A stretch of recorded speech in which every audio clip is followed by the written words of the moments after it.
Be ready. 5 seconds.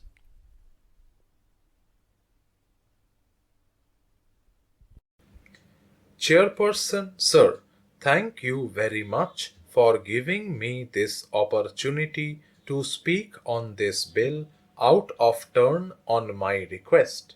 Sir, I strongly oppose this bill. So, I fully support my learned brother who has just now spoken about it. This bill is being introduced and also being taken for discussion in a very light manner. I have gone through the debates of the Rajya Sabha also. It is missing. I would like to know from the minister what is the intent of the bill.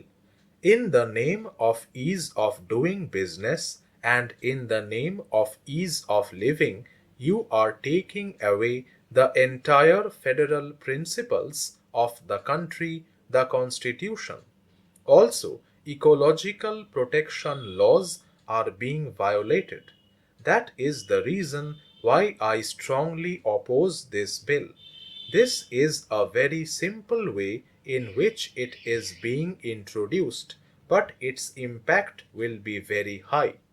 If you go through the history to know why this law was enacted, it is very clear that on the basis of the United Nations Conference on the Human Environment held in the year 1972, three acts were enacted: Water Act, Air Act, Environment Act.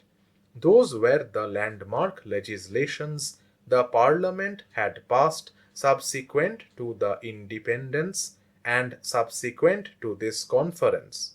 They have passed resolutions.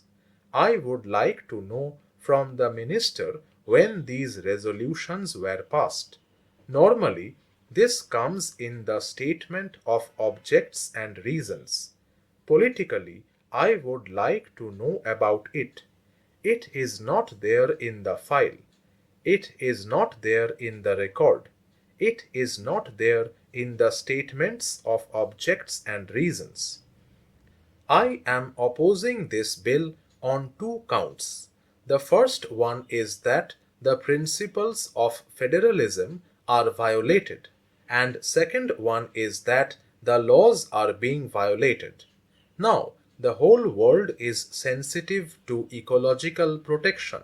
Strong demand is coming from the public to have stringent laws so as to protect the nature as well as to meet the requirements in future.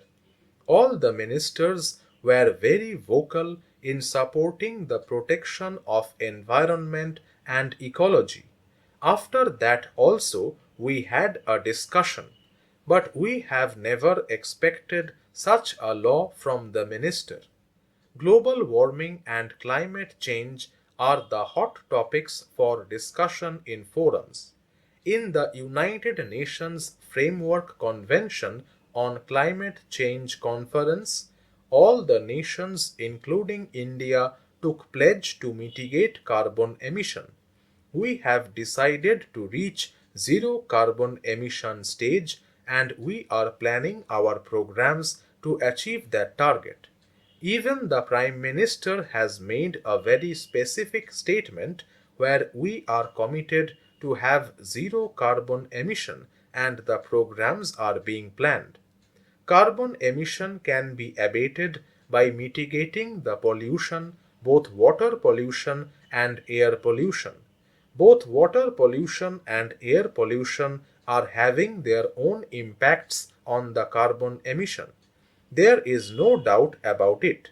But it is surprising to note that the government is coming up with a legislation to dilute the law relating to the prevention and control of water pollution just to satisfy the interest of the industry in the name of ease of doing business. So, if you go through the entire legislations, particularly during the time of NDA government of the last 10 years, almost all the legislations are in the name of ease of doing business.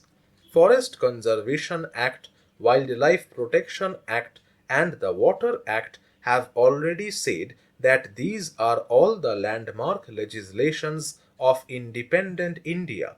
We are able to protect the existing forest coverage only because of the provisions of the Forest Conservation Act.